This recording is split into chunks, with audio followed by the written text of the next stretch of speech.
All right, so you have a new CD coming out. Yep. Want to tell us a little about it? Well, the new album is called Prisoners, and it's going to be out June 5th in North America and June 4th in Europe. And it's like long. It took us a long time to do it, and it's a pretty long album. I think it's the kind of album that people, when they first listen to it, are going to be like, geez, I don't know what the Agonist was thinking, and like put it aside. But if they take it back and listen to it again, they're going to really, really get it. So I hope people have the patience to do that, because I know I don't always have the patience to do that, but I think this album is like I'm an artist, but I'm also a control freak, and so I usually try to do things so that they're perfect, and this is definitely not perfect, but I think that's the cool part about it. So I hope people, you know, break through the ice so that they can get into like the really cool stuff below. That wasn't intentional, but that worked out. And it's out on Century Media? Yeah. Okay. Is there like a theme behind it? No, because like I said, like I didn't control it this time. Like I couldn't. Like I had no control over what the hell I was doing. I just did it because I had to do it and I had to get it done. And, you know, that's why like some of the lyrics are just like automatic writing straight up, because it's like, I have no ideas to write a song. I don't feel like writing a song. I don't want to write a song.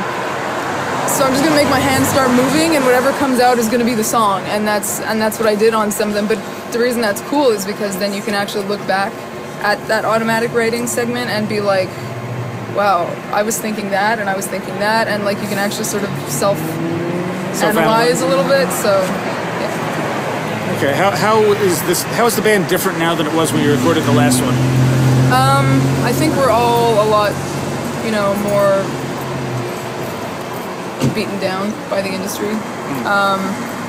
You know, we're not teenagers full of naivete anymore. You know, we realize the reality of what we're in.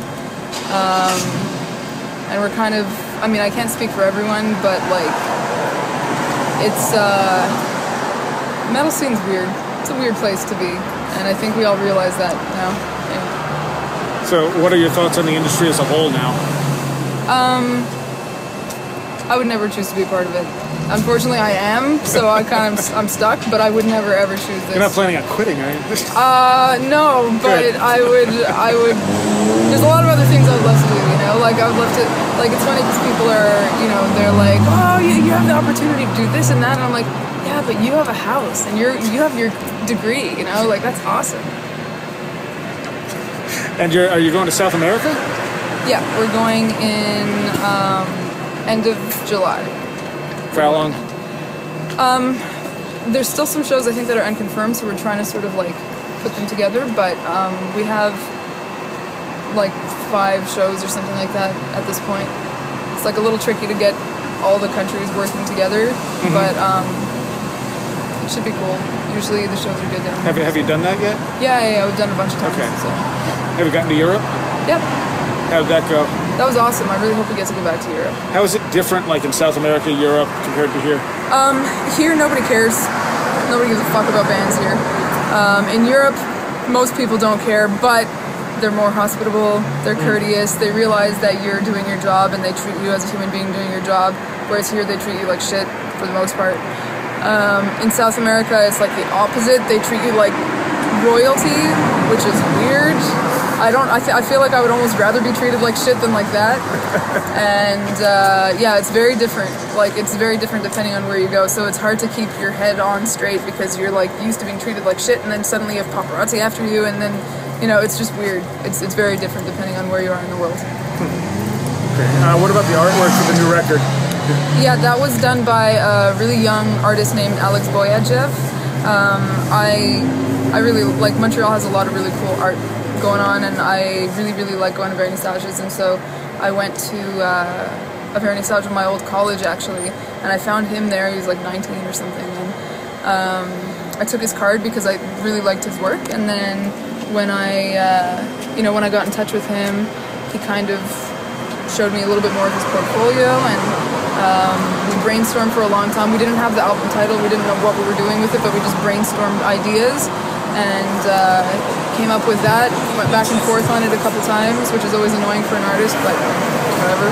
That's what happens when you get two of them together, you know? But But yeah, it's he did a really good job, and like I think it's pretty cool. I think it's like my favorite album art to date.